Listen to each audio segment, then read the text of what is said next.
Hello, everybody, and welcome to another edition of the Walters Wanderings Travel Podcast. My name is Scott Walters.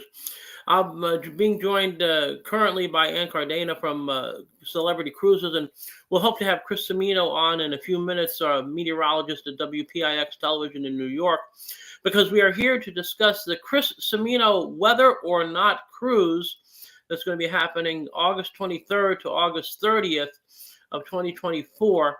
Round trip from Seattle, and you'll be visiting some of the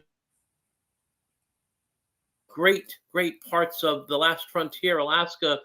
Ports include Ketchikan, Juneau, Skagway. You'll be doing a lot of inside passage cruising. You'll see glaciers for sure. You'll see other stuff. We can't guarantee exactly what you'll see, but there will be great things for you to see and do on the ship, the Celebrity Edge, which Ann will talk to us about in just a minute. I just want to let you know that we do have some extra incentives. If you book before October 31st and mention this podcast, you will be able to go ahead and get with you some onboard credit. Celebrity is going to offer $100 onboard credit for each cabin that's booked on or before the 31st of October, and I will be adding an extra $50 onboard credit for interior cabins and $100 for balcony and above. So be ready for that. You can get a lot of onboard credit, which is very useful when you're going to a place like Alaska where there are lots of excursion options that you may choose. And look, we just found out that we have Chris Cimino also in the studio. Good morning to Ann and good morning to Chris. Good morning. Good morning. Hi, Ann. Hi, Chris. I'm a little technologically challenged, but I finally figured it out. Listen, I'm glad you're with us, Chris. We're going to talk to you in a few minutes about what you are looking forward to and how this weaves into your previous travel experiences.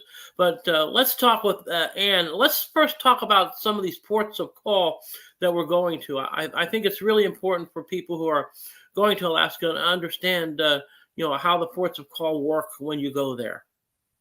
Sure, absolutely. So let's just start real quick about the itinerary. And I also wanted to take a minute to talk about Seattle, if I could.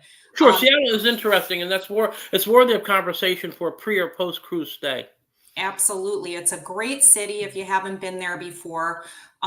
Easy access from the airport, only about a 30-minute drive to the cruise ship terminal. So, if you take our transfer, I want to talk about this because I think that this is a really good feature that Celebrity offers. If you book our transfers, you check in for the cruise at the Seattle airport, which is really convenient. It makes for a nice, seamless boarding experience for our guests. And it is only offered by Celebrity and our sister brand, Royal Caribbean. So I wanted to mention that. As a nice extra that your guests will have. We'll talk a little bit about Seattle. I mean, if you haven't been there before, it's a great city pre or post. As Scott was mentioning, you've got Pike's Place in the historic market. You've got the Space Needle, museums, and the Seattle Aquarium. So all of those great, things that you can take advantage of prior to or post cruise. So talk a little bit about the itinerary now. Let's talk about the different ports of call. We have Ketchikan, we have Juneau, we have Skagway as our main featured ports. So Let's take them one at a time. Let's talk about Ketchikan. What can people expect there? Well, Ketchikan is like one of my favorite ports of call. It's just such a unique, charming city in itself. Some of the tours that can be taken advantage of there would be, the ancient totem pole tour, which is one of my favorites. Also, just kind of walking Creek Street. That's a lot of fun. And we also do have a lumberjack show that our guests can partake in. So some really fun and unique shore excursions there in Ketchikan. But it is just such a colorful city. It's really beautiful. I've been there, and the lumberjack show is a hoot, especially for families. Absolutely. Because people will get called up to volunteer to do stuff, and it's all in good fun. And also the other place I went to was the Native American Saxman village, where they actually also make and show you how they make totem poles and boats right from wood, and they have all kinds of good stuff there. So those are two great spots in Ketchikan. It was really a charming place to go visit. There's no doubt. It is. It Now, is. Juneau, what can people expect to see or do in Juneau? Well, again, a fabulous port of call. And one of the things that reminds me of Juneau is my excursion to Mendenhall Glacier. I don't know if you've been there before, but years ago, I remember my husband and I were on a cruise, and we got off the ship, and we were at Mendenhall Glacier, and we said, you know what, that doesn't look too far. Let's try to walk up to the glacier. You don't realize the enormity of this glacier until you start walking. It was quite a hike, and I think we were in our walk about 30 minutes, and we said, oh, we got to turn back. We're not going to make it to the glacier. So Mendenhall Glacier for sure is a highlight. You can do whale watching in Juneau. The salmon bake is a lot of fun. I've had excellent feedback about that one too, where you actually go and enjoy a salmon bake outside. So those are some of my favorites. Yeah, there are two other things to feature in Juneau. One is going to be a foodie tour. Sometimes there's a foodie walking tour, and my wife and my daughter did that a few years ago. And there was great food and usually good beer at every stop, and it was excellent fun. The other, right by the pier, is going to be the tram, the Mount Roberts tram.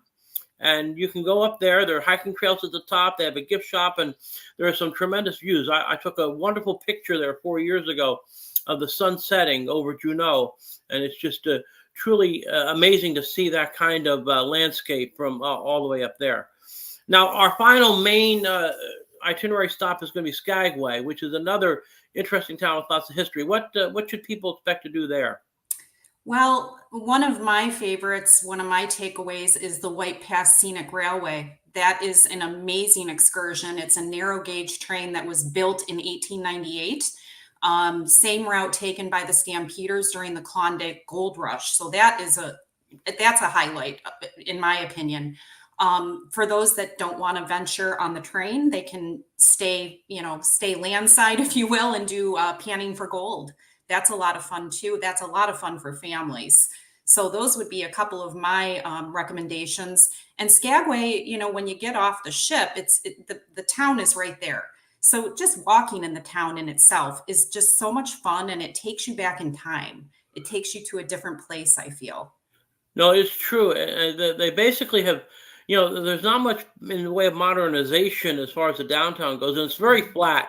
I mean, it's almost as flat as your dining room table as far as walking goes. And there are lots of great shops, a couple of great, taverns, pubs that have unusual histories behind them, because back in those gold rush days, the men would be doing the gold rush things, and the women would be, plying their trade, as it were, wink, wink. So there's lots of history that way to go. And Skagway is great. And another option would be to just go ahead. You can do a car rental, and you can drive all the way into the Yukon territory and say you've done that. And then there's some great views and vistas up that way. So lots of great options in those three ports. Now, let's get Chris into the conversation. I've got questions, by the way. So, well, go ahead. Ask your questions. Go ahead. No, I didn't want to interrupt. But so in each one of these protocols, in general, you can walk and explore. Oh yeah, they're definitely walkable. Yeah. Even a guy like me has walked the streets of Juneau and has walked the streets of Ketchikan, and obviously Skagway as well. Yes, they're very walkable. The actual towns themselves are flat because they're butted up against the mountains, so they're actually very walkable. Yeah. Are there locations where we will stop though, where maybe venturing in further, either via renting a car or maybe I've seen some buses taking people to different places, and I know there's the railroad also. You could sort of mention it. Is that something that you'd have to have other transportation to get to?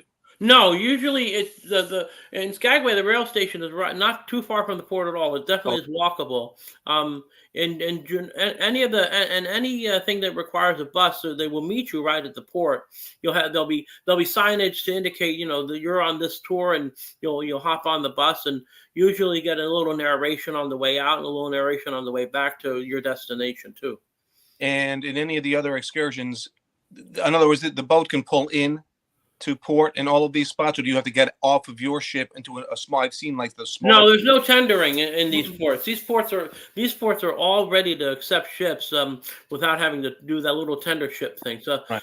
that's actually very advantageous. Those are good questions too. Because So Chris, on go the ahead. edge that they have that drop down or whatever that's called on the edge. Oh, the magic carpet. Yes, the magic carpet. That's it.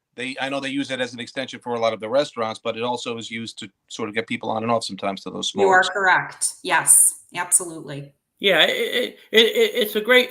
Let's just say that disembarking and embarking at ports is very, very easy. The only you have to bring your identification up for the ship to get back on, of course.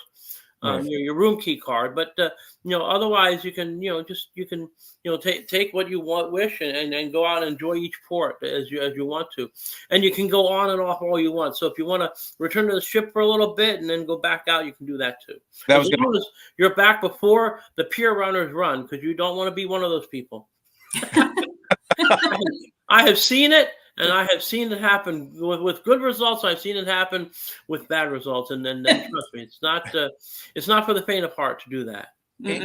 What's the amount of time? I mean, does it vary from port to port? How much Well, time? each port you're stopping for certain set hours at each port, and usually the all aboard is a half hour before the scheduled leaving time. So but if you're on a celebrity excursion, they do guarantee you'll get back to the ship. So anyone who books a celebrity excursion, if they run late or something happens, no worries.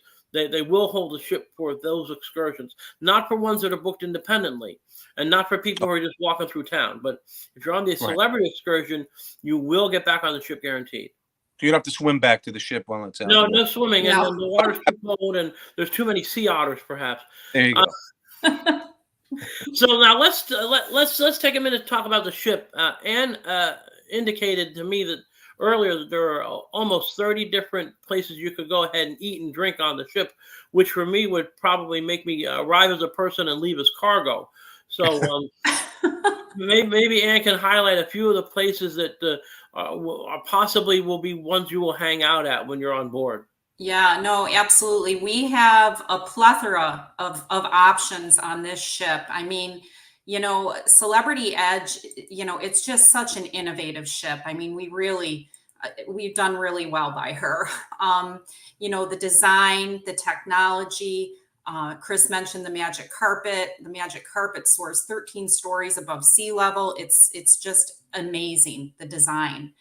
I'm going to talk a little bit. We can talk a little bit about some of those, venues on the ship. But one thing I will talk about is that we do on the Edge have a unique main dining arrangement, if you will, offering, if you will, where you actually can dine in any one of our 4 main restaurants. So you'll be, depending on what type of dining you select, whether it be traditional, which would be a timed 6 o'clock or 8 o'clock, or celebrity select, you'll be assigned to one dining room, but you'll be able to actually move into the other dining rooms if you wish to during the course of the cruise. So we have that dining concept, which is a little bit more unique in terms of this ship.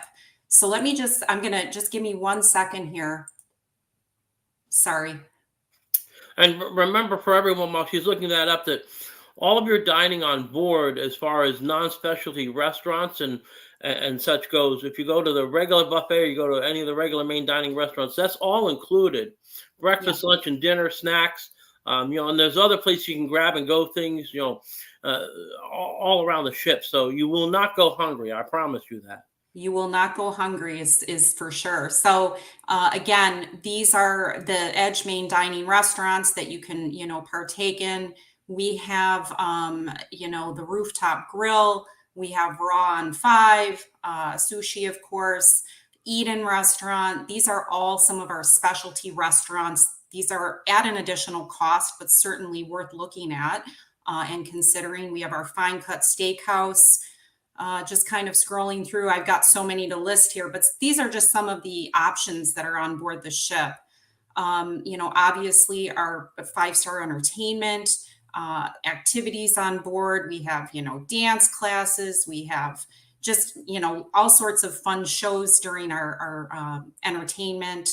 Let's see, Camp at Sea for the kids, if you're bringing kids. So we do, obviously welcome families on board as well.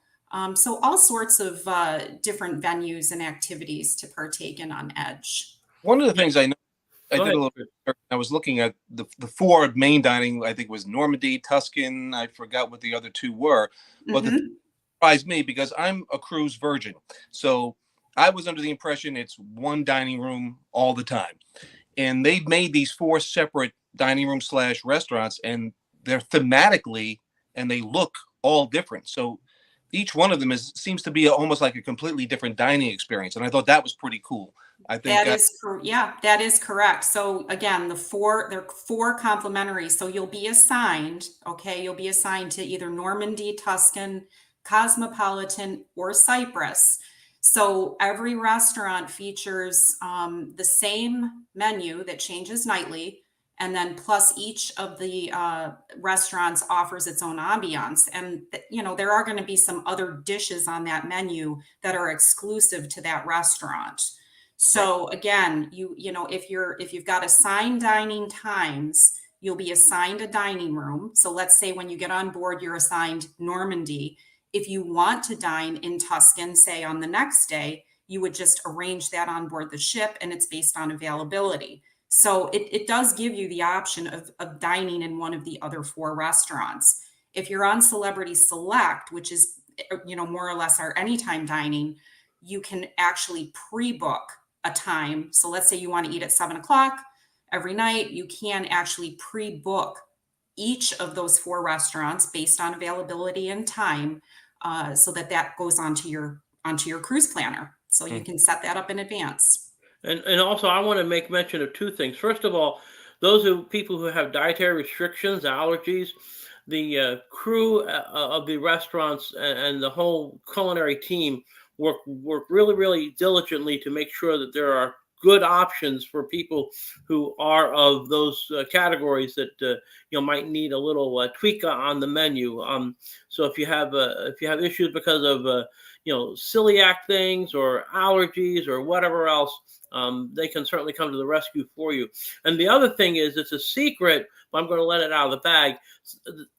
From time to time and on occasion, you can actually order off the menu. You just have to ask, and if it's something that's readily available in the kitchen, they will make it for you. I know that on a previous cruise, my son loved shrimp cocktail, but it wasn't on the menu every night, but seemingly out of nowhere, a shrimp cocktail appeared for him. So again, you don't have to be shy about it. If you have anything that needs attention in those ways, certainly take advantage of that. There's no question that that's a great option.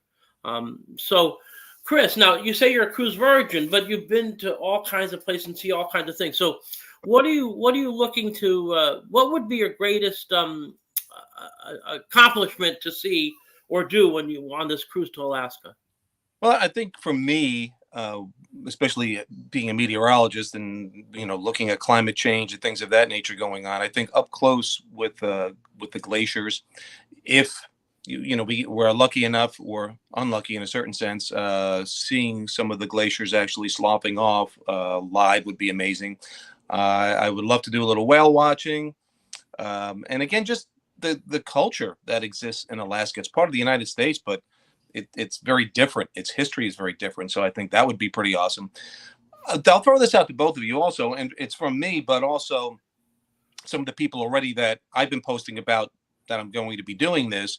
And there's been some interest from a lot of the people who follow me on social media. And I've gotten a lot of, well, it's on my bucket list, but my husband, I can't convince him to get on a cruise. And it always seems to be the husband, actually. In the three cases so far, the women want to go, but the men are hesitant. What can you tell me that I can tell them, or you could tell them, to not be so worried about or concerned about? Well, What are I the guess first it would have to be based on what the concern might be. yeah. You have to answer the direct objective. I'll start by saying that, I got on my first cruise ship on a ship that's now scrapped because that happens to cruise ships sometimes, and I was hooked from the very beginning. My guess is that these people haven't ever tried cruising. And there are several advantages to cruising. First of all, you do get to see great things, and you only have to unpack once. And there's so many inclusions on a cruise that, you'll sort of, if the weather is right and it's not, stormy, you'll have, it'll be like, you're sort of floating away when you leave these ports, and you won't even necessarily think that you're actually, on the water necessarily unless you look out. I think the other thing to note for cruises is, all of the, health and safety standards are really, really high. And for the most part on this cruise, while there will be sometime you'll be in international waters, you're going to be in the inside passage of Alaska. So you'll be, basically, close enough to, the U.S. so that if there are any issues, it's not going to be like you're going to be somewhere stranded far away. And as far as the medical staff and all on board goes, everyone's fully trained, fully licensed, and you'll get the best of care awaits you from all angles, be it the culinary angle, the entertainment angle, the hospitality angle, the medical angle. So anyone that has any questions, they can certainly direct them at me, and I'll gladly talk with them and talk them through it. Anything to add, Ann, or did I cover most of it? I think you covered everything really well. One thing that, I would have to agree with you, Chris. Prior to working for Celebrity, I also was an agent for many years. And I don't know why, but for some reason, it was always the husband that did have the apprehensions about getting on a cruise ship. But once they did, they were hooked, just like Scott said. I think it just takes that first cruise to get them on board, to have them experience it and see what it's all about. And from a personal standpoint, I mean, I've traveled with other people on land, and we've gotten into like, oh gosh, where are we going to go eat tonight? Where do you want to eat? And they don't want to eat where you want to eat. So, the dining in itself, just the meal prep, if you will, it's all taken care of for you. You have so many options. Not, I'm speaking for all of our ships, because we have other ships too, that sail, but on this class of ships specifically, with all the venues that we have and the offerings, people won't run out of places to eat, drink, or do things. There's Right. a lot of activities, so you can be as active as you want to, or you can just lay on a lounge chair the whole week if you want to. So there really is something for everybody. Yeah, So go I ahead, was Chris. I was looking at a lot of the videos about, and anybody interested, there are tons of really well done videos about the experience on the edge. And Mhm. there was an indoor sort of solarium type pool. Is that Mhm. paid in order to get access? Is that like the spa level, or how does that work? Uh, this would be our. I gotta go to my notes here real quick. I'll be honest with you. I'm still somewhat new to Celebrity. While Ann looks at notes, Maybe you can answer, Scott. the indoor solarium pool is something that you would have to get. It's part of the spa, so you could get a spa Yeah. pass, and you can go to the indoor solarium pool. However, Mhm. the other pools are heated, so you don't Mhm. have to worry about that. And of course, there are hot tubs as well. The other point about the reluctant traveler is that cruising takes into account every basic travel style, whether you want to sleep in late and stay up late, or whether you want to be an early riser and go to bed right after dinner. The way everything is paced out and planned out, it definitely works out great. I've traveled with people on land who have disparate travel style than me, and it's just such a pain in the. But when I traveled with them on a cruise, it was easy. They were, because the way they dealt with their day was different, but we still gathered together for dinner and a show, and it was great. So it does work out. The cruising does take into account that, and actually is more adaptable than a land vacation would be. No, and the ship, what they've done in terms of decor in there, I was shocked and amazed. It is Yeah, it's let's just say it's not a cruise ship from 15, 20 years ago. There's no way. from your mother's ship, yeah. Exactly. Now, Ann, let's talk a little bit about some of the accommodations. We do have some group space available at the interior cabin level, also at balcony cabin level, and then we do have some concierge cabins Mhm. that are available for people to book into. So let's talk about those for a couple of minutes before we put this episode to bed. Yeah, I was actually looking at your inventory, Scott, and one of the things, with the Edge, one of the most transformational aspects of these staterooms is, our Edge stateroom with infinite veranda. So with the touch of a button, your entire living space becomes the veranda, and you can walk right out to the water's edge, which is, an innovation for us, obviously. So we have design these staterooms in this unique way, and they are 23% larger than our award-winning Solstice Series veranda staterooms. So I'm happy that you have those in your block. Very happy that you do have those. We also have the concierge class staterooms that you're holding, and again, these are coming with that infinite veranda feature as well, with some enhanced amenities. You have your enhanced room service, breakfast menu. You have a personalized concierge. We have exclusive destination seminar, complimentary shoe shine service, main seating time preferences. You have a welcome aboard luncheon, and then some other amenities in the cabin, such as, sparkling wine and some daily hors d'oeuvres, if you will, and just extra amenities in those concierge level staterooms. And of course, for interior, I've actually gone interior on cruises, and I find sometimes I get the best sleep in an interior because it does get dark. And for people who want to save their money for the excursions and for buying souvenirs and whatnot, an interior cabin is a very good option. And if you're a family, and you need 2 cabins, like my family of 5 definitely needs 2 cabins. My son and I go interior, and the girls go out to the balcony, and all is right with the world because I just knock on their door, and they usually let me in. So, those are some of the cabins. And by the way, if there is availability in any other cabin, category, we can book you in. It will be at market price. But we will be able to add you into the group with no trouble. And again, it's all based on availability. So that takes care of that. So again, the cruise date is August 23rd to August 30th. It's round trip Seattle. I really urge people to do a pre-cruise night or 2 or even 3 in Seattle, because Seattle is definitely worth some time. I will be able to arrange a group hotel in Seattle that will have shuttle service to the port. And again, getting to the port and back is not difficult. The Seattle runs a very efficient port system, and I was some of the most efficient embarkation disembarkation I've ever had on a cruise, and I've been on many. So that's that. A reminder that if you book by October 31st, you'll get $100 of onboard credit courtesy of Celebrity, and you'll get from me. You'll get $50 of onboard credit for the interior, and if you book the balcony or better, you'll get $100 extra onboard credit. So that can go a long way to help pay your things. And if you book into the group, you will get free beverage package. You'll get free internet. You'll get completely refundable deposit, and you'll get the best prices around. So that takes care of all of that. And did I miss anything?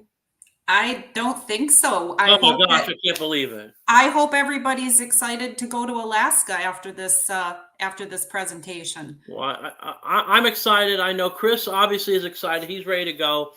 Is your wife ready to go? Is she packed yet? No, is she packed yet? We'll probably have 2 more excursions before that one, but no, but we're really excited. I had, growing up real quick, I had an aunt and uncle who traveled the world, and that really wasn't done back in those days, from safaris to all across Europe and Asia. And the one thing they always said their favorite excursion they ever did was an Alaskan cruise. And now I'm talking going back into the 70s. So think about how elevated it is now compared to then. So I'm excited. I'm looking forward to it. Well, that's excellent. So Ann and Chris, I want to thank you all for being on board this edition of the Walters Wandering Travel Podcast. We will be back with another edition of it real soon. And again, we hope to see you on board the Celebrity Edge August 23rd to 30th of 2024.